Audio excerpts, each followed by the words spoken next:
Hello friends, in this particular video we are going to see the introduction of vitamins and we will see in detail about vitamin A and vitamin D. Now let us start with the vitamins. The word vitamin comes from a Latin word which means vita, and we all know that vita means life. And I think we use this word very often in our day-to-day life, saying that, for example, if when we say that exercise is vital for our life, that is exercise is very important for our life. Yes, so vita comes from a Latin word which means life, and this vitamin is made up of two words, that is vita, which means life, and this amine, it comes from amine. As we all know about amine group, which we have studied in chemistry classes, so amine, the previous name, as Dr. Funk had introduced this term vitamine for these organic compounds, and the vitamin which Funk had extracted had an amine group. But later it was found that not all vitamins have this amine group, and that was the reason that this E was removed from vitamin, and now it becomes vitamin. So when we talk about definition of vitamins, they are the organic compounds and food that are needed in very small amounts for growth and for maintaining good health. So these are the organic components, or we can say the low molecular organic compounds, which are very much important for the normal vital activity of the organisms, and their absence can cause many deficiency diseases. So everybody must eat a certain amount of vitamins to stay healthy, because it is essential, it is vital for our body, and they are the chemicals found in very small amounts in many different foods. Now when we talk about the characteristics of vitamins, vitamins are required in the small quantities in the diet because they cannot be synthesized by the body. Okay, so we know that it is very essential now because it cannot be produced by our own body and we have to be dependent upon an external source. Though our intestinal bacteria can also produce small amount of vitamins, but still we require almost all kind of vitamins which we get from external sources. Now the water soluble vitamins which are there, that cannot be stored in the human tissues, and if there is excess of this water soluble vitamins, so I will be talking about the classification in the further slides. So if there is excess of water soluble vitamins, that is excreted with the urine. Also the fat soluble vitamins which are there, that can be stored in the adipose tissue and the liver. So when we talk about the synthetic vitamins, they are quite identical to the natural vitamins, and once growth and development are completed, vitamins remain essential for the healthy maintenance of the cells, tissues and organs. So anyhow, vitamins are very much important for our body. So when we talk about, when we summarize the properties or characteristics of vitamins, we can say that vitamins are the organic compounds of diverse groups, and animals synthesize very few amount of vitamins, whereas in plants which are there, they can synthesize all types of vitamins. Animals obtain the vitamins from the foodstuffs. So when we eat food, we get vitamins from them. Now when we talk about specifically man, we require about 15 or lesser vitamins, and all these vitamins we require in small quantities which function as accessory nutrients. Okay, so they provide us lot of nutrients and they do not provide any energy for the animals, so we don't get any energy from them, but definitely they regulate the physiological activities functioning as coenzymes. Okay, so basically they are vitamins participate in the production of coenzymes, and there are different enzymes, or they act as the regulator for different biochemical processes. And when we talk about vitamins, they are, if they are deficient in the food, they can produce a set of diseases which we call deficiency diseases. Okay, and these diseases can be cured only with the treatment with a particular vitamin deficient. So this is what we were seeing, that they build up the resistance of the body against diseases, because if they are not provided to our body in the adequate amount, they can cause different diseases. So it is very important to consume vitamins, to eat a proper food diet which can prevent us from various diseases which can further cause deficiency of these vitamins. Also, it helps in the digestion and utilization of mineral salts and carbohydrates in the body. They stimulate and give strength to digestive and nervous system. They help in health protection and obviously proper health and normal growth. Okay.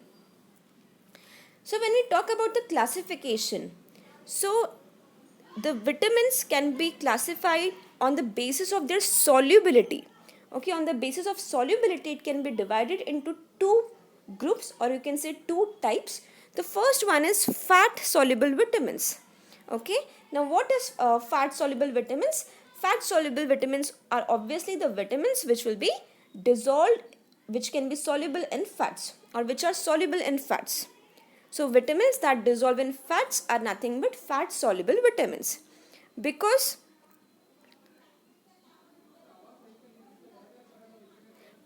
fat is easily stored on our body, fat soluble vitamins can be stored within our fat. This means that they can accumulate and can be saved for later use. So this we have already seen in the previous slide, that we can store in the form of adipose, in the adipose tissue and in the liver. Now there are four major fat soluble vitamins, that is vitamin A, vitamin D. So vitamin A, vitamin D, vitamin E and vitamin K. So these are the major four.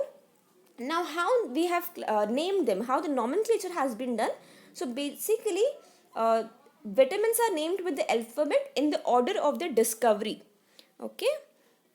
And the second type of vitamin is water soluble vitamins. So as from the word, from the terminology, we can understand vitamins that dissolve in water. So vitamins that dissolve in water are called as water soluble vitamins. Now because our body is a watery environment, these vitamins can move through our body very easily. Obviously they can easily mix up with the blood and it can be transported also easily, and they can also be flushed out by the kidneys through excretory processes. And we have got two major vitamins over here. One is B complex and second is vitamin C. Now why we are calling it as B complex? Because again that is subdivided into many vitamins like vitamin B1, B2, B3, B5, B6, B7, B9 and B12. So there are 8 B vitamins. Okay, so these are the water soluble vitamins, which is vitamin B and vitamin C. So this we can see a proper picture of classification. Vitamins can be divided into two major parts, that is water soluble and fat soluble, and this is based on their solubility. Okay, so in water soluble we have two things, that is non-B complex and B complex. Obviously under B complex all the 8 types of B vitamins will come, and under non-B complex vitamin C will come. Okay, now talking about the fat soluble. Under fat soluble there are 4 types, 4 vitamins, that is vitamin A, which is also called as retinol, or beta carotene is one of the example. Vitamin D is the cholecalciferol, which is also one of the type of it. Vitamin K and vitamin E. So these 4 are the major fat soluble vitamins. So we will be talking about vitamin A, vitamin D in detail in this particular video. Now when we talk about the differences, obviously what is going to be the difference? Like we have set some criteria over here, like absorption wise, water soluble vitamins are directly mixed, they get directly mixed to the blood, whereas fat soluble gets mixed via the lymph. Transport, they have free, water soluble are freely transported, whereas fat soluble vitamins require a carrier. Okay, then storage, it circulates freely, whereas the fat soluble are stored in the along with the fats. Excretion, so we have already seen that the extra water soluble vitamins is easily excreted through the excretion process in the urine, whereas the fat soluble is stored in the adipose tissue or the liver. Then talking about the toxicity, possible W supplements, and in the fat soluble it is likely the W supplements. What about the requirements? So water soluble is required every 2 to 3 days, whereas fat soluble is required every week. So as we know, it is required in very small quantities. Now talking about the fat soluble vitamins, which have got 4 types, that is vitamin A, vitamin D, vitamin E and vitamin K. We have the major one, that is vitamin A. Now what is vitamin A? It is a group of unsaturated nutritional organic compound. Now when we say unsaturated, we already mean it over here that the chemical structure of this will have double bonds. So it is unsaturated nutritional organic compound that includes retinol, retinoic acid and several provitamin A carotenoids, among which beta carotene is the most important. Now we know what is provitamins. Provitamins are nothing but they are the precursors of vitamins. Okay, so the active form of vitamin, or you can say provitamins are not functional, but when they convert themselves into vitamins, they become functional. And the active form is present only in the animal tissue. So basically this vitamin A was discovered by McCollum in 1913, which is obviously a fat soluble vitamin, and again it exists into 2 forms. Okay, that is vitamin A1, which is called as retinol 1, and then vitamin A2, which is called as retinol 2. And animals synthesize vitamin A from carotene, which is a pigment, and that is why carotene is also called as provitamin A over here. And a single carotene is split into 2 molecules of vitamin A. So again, when we talk about the properties of vitamin A, they are soluble in fat and they are insoluble in water. It is destroyed by light and oxidation. It is thermolabile, it forms esters, and it can be oxidized to form aldehyde. So these are the different properties of vitamin A. And now we can see also how much daily requirement. So men and women and children require the same amount, that is 600 mcg, which require the same amount of vitamin A, whereas pregnant and lactating women will require more amount of vitamin A, whereas infants require the least amount of vitamin A. Now what are the sources of vitamin A? So the sources, we can see different things over here, like carrots. Now you might have heard many people, especially those who with specs, it is always advised to them that they should eat more carrots, they should drink carrot juice, they should eat more eggs, especially all the leafy vegetables and yellowish or orangish food which is there, that will provide more of vitamin A. So the sources of vitamin A is carrot, papaya, squash, apricots, broccoli, fish, mangoes, sweet potato, egg and cheese, meat, peppers, avocado, melon, peaches. So all these are different sources of vitamin A. Now when we talk about the functions of vitamin A, it plays very important role in vision. Okay, it plays a very important role in vision. So basically how it is connected to our vision also. So everyone might have heard of rhodopsin. So rhodopsin is a pigment which is present in the retina of our eye, and it is vitamin A which is essential for the synthesis of this rhodopsin. So this rhodopsin which is present in the retina of our eye, and the function of rhodopsin is it provides vision in the dim light. So in the night, when we are able to see few things in the night, we can sense few things or we can see few things in the dim light. That is because of this rhodopsin pigment, and this rhodopsin pigment is important, and it is present in retina of our eye, but it is essential that vitamin A should be there, because vitamin A is required for the synthesis of this rhodopsin. So when vitamin A is deficient, or we can say when vitamin A is lacking in our body, rhodopsin cannot be synthesized, and this leads to a failure of vision in the dim light, and that is when we call it as night blindness or nyctalopia. So this type of eye defect wherein a person cannot see in the dim light or in the evenings or in the night, that person is suffering from night blindness, which is caused by deficiency of vitamin A. The second function is gene transcription. So everyone knows about the central dogma, and there also vitamins play a very important role. Immune function, obviously it is very much important to have a proper intake of vitamin A, because it is directly associated with the growth. Okay, and person who is having deficiency, especially children who are having deficiency of vitamin A, there will be retardment of the growth, and it also leads to loss of weight. It is very much essential in the embryonic development and reproduction, very much essential for the bone metabolism. Okay, so it is very much essential in the bone metabolism, that is, the bones can become soft, it can quite degenerate, so it is very essential during that time also. Hematopoiesis. So what is hematopoiesis? It is nothing but it is a production of blood cells and platelets. So when we say blood cells, it includes our WBCs, that is white blood cells, and RBCs, that is red blood cells.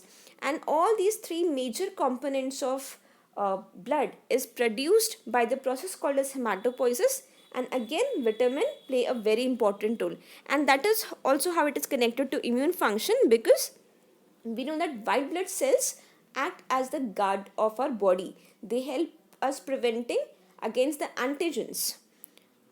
Also the skin and cellular health. Okay, so it is very much important, because if there is a deficiency of vitamin A, it can cause phynoderma, or you can say toad skin, and this, what happens in this situation is the skin becomes very hard and horny, it appears scaly and rough, and hence it is very important that our sweat glands or sebaceous glands should not degenerate, and that can happen when we have adequate amount of vitamin A, and obviously it has got a lot of antioxidant activity. Now we'll move to the next vitamin over here, that is vitamin D, which we were talking about. So vitamin D have got different names based on its function or its type, that is calciferol, cholecalciferol. It is also called as anti-ratic factor, or it is called as sunshine vitamin, because I think it is taught to us from childhood that vitamin D comes from sunshine, or you can say sun gives us vitamin D, and we will be seeing this in detail. Again, this vitamin D was discovered by McCollum in 1922, and it exists in 5 known forms. Okay, it exists in 5 known forms. We will be seeing in the upcoming slides. Now there are many people who get confused between hormone and vitamin, specifically vitamin D and vitamin and hormones, and we need to understand the difference over here. What is the difference between vitamin and hormone?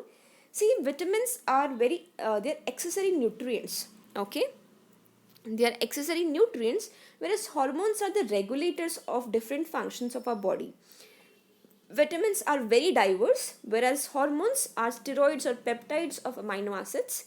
Most important, animals cannot synthesize vitamins. Okay, only intestinal bacteria do, but themselves not.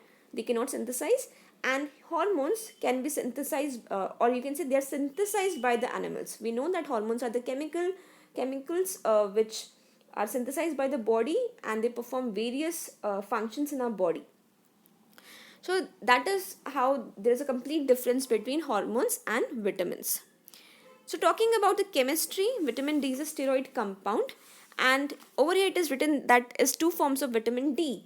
Now these are the major forms of vitamin D, but actually in general also you can say there are total 5 known forms, that is vitamin D1, vitamin D2, vitamin D3, vitamin D4 and vitamin D5, and out of these the 2 common occurrence is of vitamin D2 and vitamin D3. So I should have written that they are the 2 common occurrence vitamin D. Now what are the different sources of vitamin? So we can see on the picture anyhow. So there are different fish liver oils which are known to be the richest sources of vitamin D.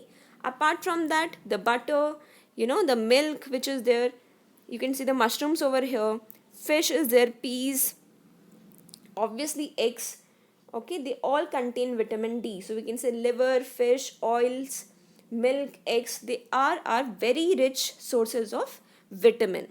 So the daily or you can say the nutritional requirement of vitamin is 5 to 10 microgram, or you can say 200 to 400 international unit. Talking about the absorption and transport, dietary vitamin D is absorbed in the duodenum, that is in our intestine, along with the lipids, and it is transported to the liver through chylomicron. Now, this slide is quite important to clear a confusion. Now we see that vitamin D is obtained from sunshine, but let us clear one of the concept. It is not sunlight which gives us directly vitamin D. Our body already have cholesterol, to be specific 7-dehydrocholesterol. So when the sunlight falls on our skin, what happens is that 7-dehydrocholesterol, which is already present in our skin, that gets converted into chloric calciferol, which is nothing but vitamin D3. And this further moves, or it is stored in the liver, and then it again converts into 25 hydroxy vitamin D3. If it is excess, it will be passed into the kidney, and basically it maintains the calcium balance in the body. Or it can be obtained through the dietary intake, that is vitamin D3 through the fish and meat, and vitamin D2 through different supplements.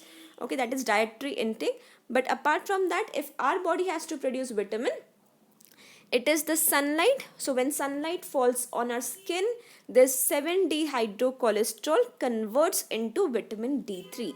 Okay, directly sunlight doesn't give us vitamin, but it is the cholesterol, 7-dehydrocholesterol, which gets converted into vitamin 3 when sunlight falls on our skin. The active form of sunlight, when we talk about, it is this final form, that is 1,25 or say 2,5 dihydroxychloroquicalciferol, also called as calcitriol. Now, what are the different functions of vitamin D? We need to understand the functions. It plays an essential role as a hormone in regulation of calcium and phosphorus metabolism. Okay, so it's very much important for calcium and phosphorus metabolism. Basically, it maintains the normal plasma level of calcium and phosphorus by acting on intestine, bone and kidney. So it improves the absorption of phosphate. It is essential for calcium metabolism.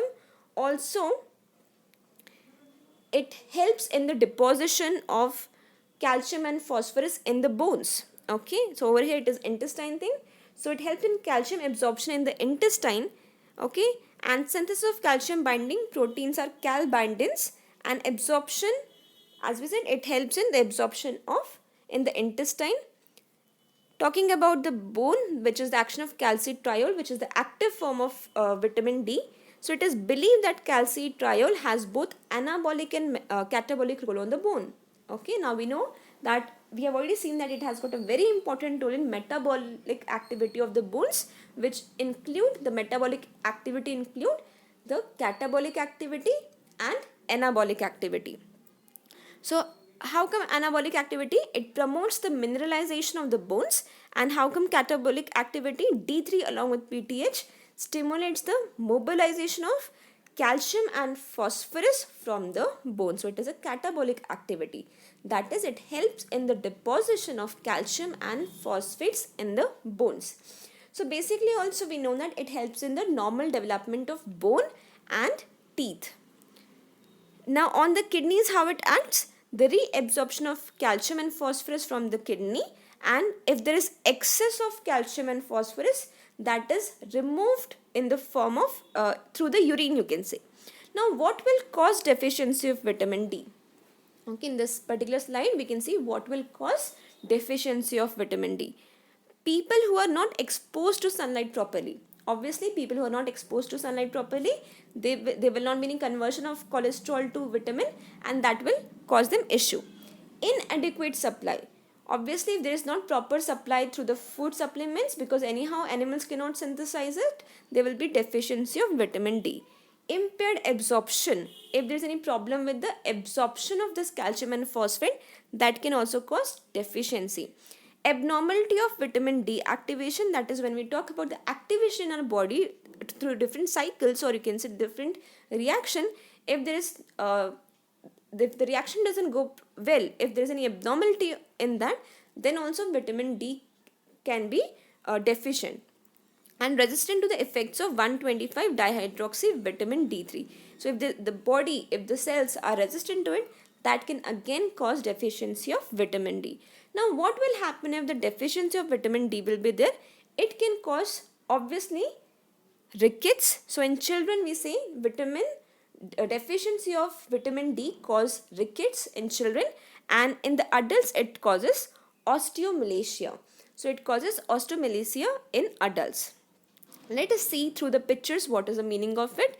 Anyhow, what happens, or what are the things which happen in rickets? Decreased serum calcium, soft and pliable bones, bone deformities, so bone will be deformed, delayed dentition, so obviously small kids will not get the teeth very soon. The dentition, the teeth will come very much later, and delayed closure of anterior frontale. So I will show you this in upcoming slide with the help of a picture. So you can see this picture. This is the bow legs, okay, arrow and bow when we say bow legs, and this is knock knee, or you can say the bent knee which is there. This is a major characteristic of rickets in kids. Bossing of frontal bones, so you can see the bulging over here, okay. So this is nothing but it is again one of the thing of one of the symptom of or you can say the characteristic of this one, vitamin D deficiency, and delayed closure of anterior frontale. So you can see this anterior frontale, and the delayed closure is one of the characteristic feature. If you see the stomach also, or the chest over here, ricket rosary, which you can see in the picture, this is also one of the characteristic of this, and pigeon chest. So the chest, everyone has seen pigeon, okay, and you have seen the bulgy chest of that, so that is also one of the characteristics. So in this particular slide you can see the 10 important clinical features in rickets. So you can see the delayed closure of frontalis, frontal bossing, dental hypoplasia, pectoral carinatum, swelling in the wrist and ankle joints, wide sutures, okay, craniotapes, rachitic rosary, which we had seen in the picture before, Harrison sulcus, and bowing of the legs. So these are the important clinical features in the rickets. Now in adults it causes osteomalacia, which is also called as adult rickets. Again the same symptoms will be there, or same characters will be there. Decreased serum calcium, insufficient mineralization, that is if insufficient phosphate or calcium deposition takes place, that will also cause osteomalacia. Again bones will be very soft, increased osteoporosis, and definitely there will be bone deformity. So you can see the picture over here, how when old age appears, the normal thing like if it is straight or erect, but in rickets or osteomalacia it will be bent, okay. So these are about the symptoms of vitamin D when there will be deficiency of vitamin D, okay. Thank you everyone.